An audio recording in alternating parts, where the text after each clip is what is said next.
In today's video, I'm going to teach you how to remove a specific word from the index in Microsoft Word. This is especially useful when you want to clean up your index and remove entries that are no longer relevant or were added by mistake. By the end of this tutorial, you'll know exactly how to locate and delete those unwanted index entries quickly and efficiently. To get started, open your document in Microsoft Word.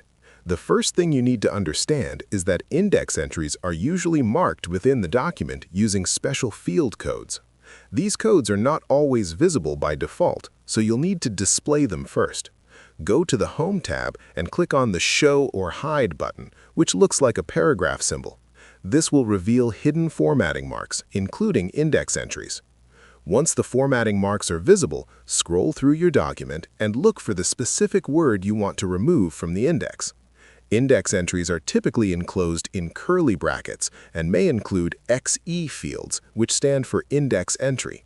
When you find the word associated with the index entry, carefully select the entire field code, making sure not to delete any surrounding text unless necessary.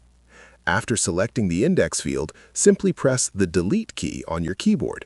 This removes the index marking for that word, but it does not remove the actual word from your document unless you choose to delete it separately. If the same word appears multiple times in the index, you may need to repeat this process for each occurrence. As an additional tip, if you're having trouble locating index entries manually, you can use the Find feature to search for XE fields. This can save you time, especially in longer documents with many indexed terms. And that's it. You've successfully removed a specific word from the index in Microsoft Word. If you found this tutorial helpful, let me know in the comments. Give it a like, subscribe to the channel, and don't forget to hit the notification bell.